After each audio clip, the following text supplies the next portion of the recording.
Hello friends, myself Rahul Singh and welcome to my YouTube channel NCC Army Racing Rahul. दोस्तों आज का हमारा topic है फर्स्ट एड यानी प्राथमिक चिकित्सा या उपचार। दोस्तों इस टॉपिक में से प्रत्येक वर्ष 15 से 20 नंबर के क्वेश्चन आते हैं। आज मैं आपको इस टॉपिक को महत्वपूर्ण बिंदुओं द्वारा समझाऊंगा।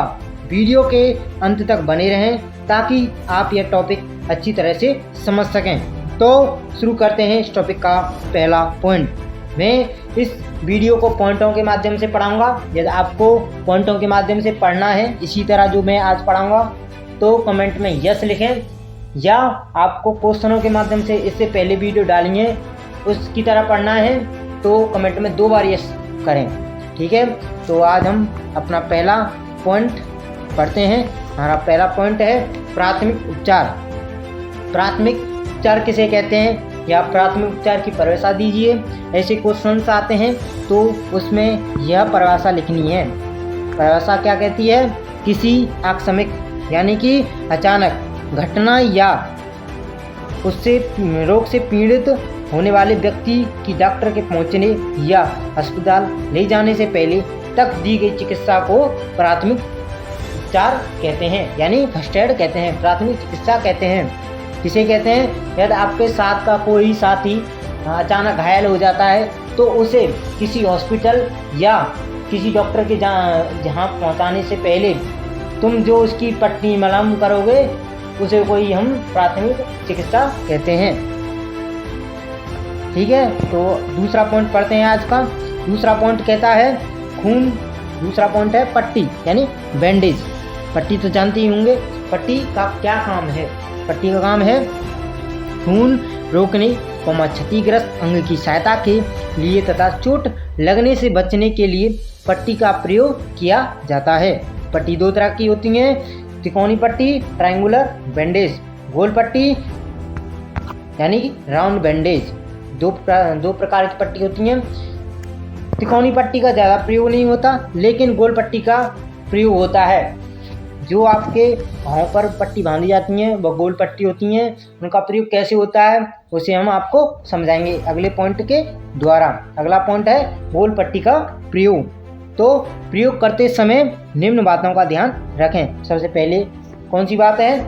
पट्टी की लंबाई चौड़ाई शरीर के घायल भाग के फैलाव के अनुपात में हो, यानी कि आपका जो घाव है या चोट लगी हुई है उस घाव से बड़ा होना चाहिए पट्टी का साइज, नापतोल या लंबाई चौड़ाई उससे बड़ी होनी चाहिए।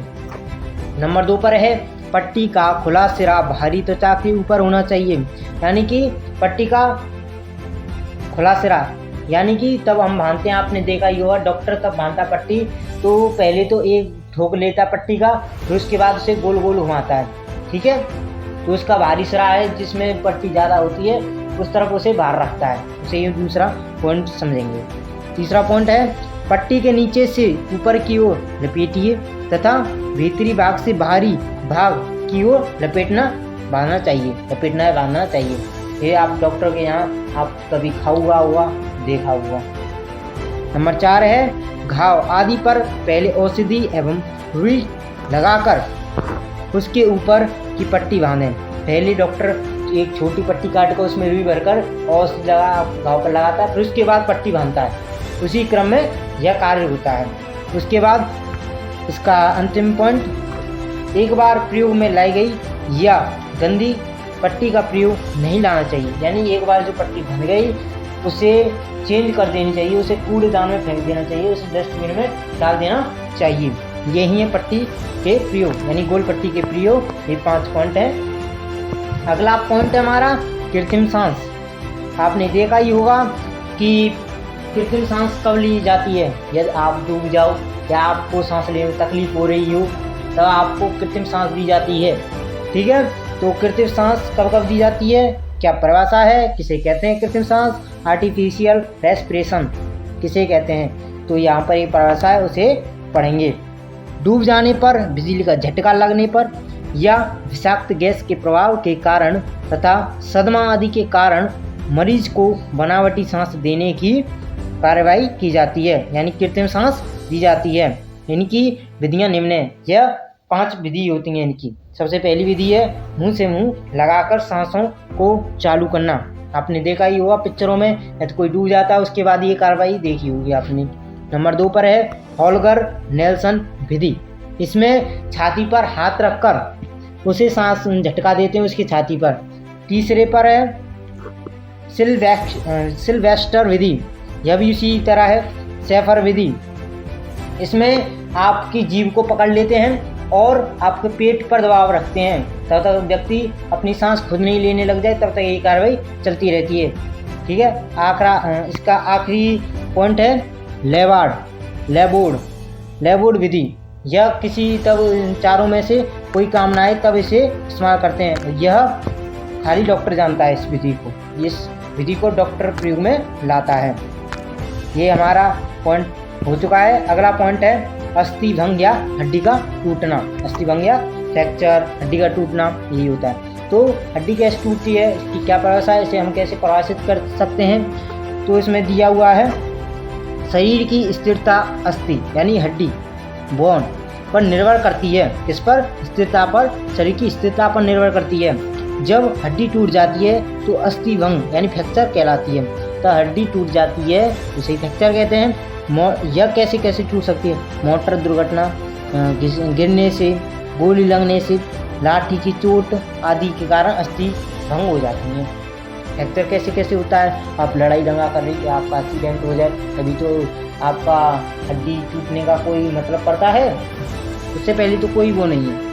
ठीक है। तो अस्थिभंग कितने प्रकार के होते हैं इसे भी देख लीजिए एक बार। अस्थिभंग 6 प्रकार के होते हैं। साधारण टूट, एक होती है साधारण टूट, एक होती है संयुक्त टूट यानी कंपाउंड टूट, एक होती है जटिल टूट कॉम्प्लिकेटेड फ्रैक्चर, एक होता है बहुखंड टूट, एक पचड़ी टूट, एक कच्ची टूट। तो आप ने अब तक कई पॉइंट पढ़ चुके हैं। यदि आपको समझ में आ रहा है तो वीडियो को लाइक करें, चैनल को सब्सक्राइब करें और दोस्तों के साथ से शेयर करना ना भूलें, क्योंकि आपके दोस्त भी एनसीसी का सी प्रमाण पत्र का यहाँ पर एग्जाम देंगे तो उन तक ये वीडियो पहुँचाएं जरूर। तो अगला पॉइंट पढ़ते हैं।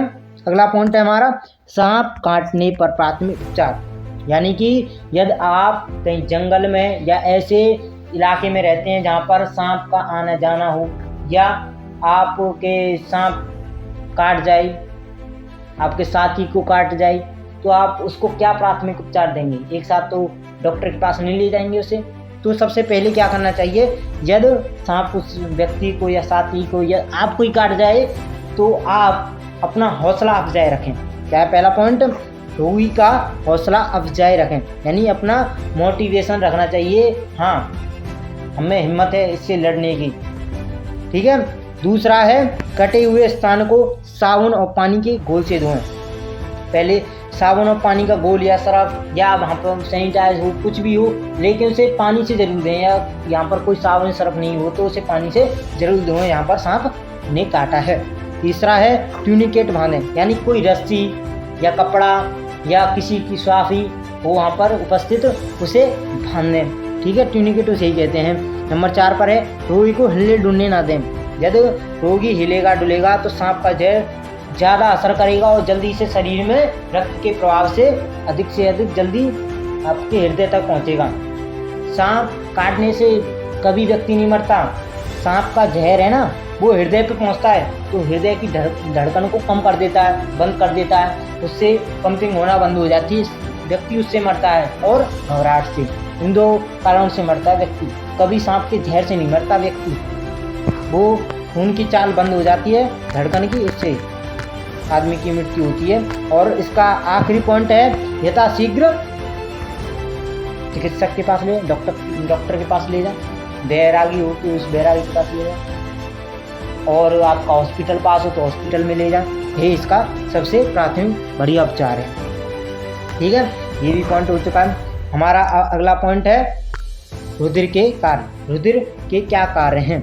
तो सबसे पहले रुधिर कार्य करता है विविध पदार्थों का परिवहन, यानी कि हमारे शरीर में जो भी पदार्थ हैं उनका परिवहन, यानी कि उन्हें एक स्थान से दूसरे स्थान तक ले जाना नसों में। ठीक है। दूसरा है रोग से बचाव, यानी कि बाहर से कोई रोग है उससे लड़ने में सहायता करता है। फिर अगला शरीर की सफाई, शरीर की सफाई करता है। अगला है चोट उपचार।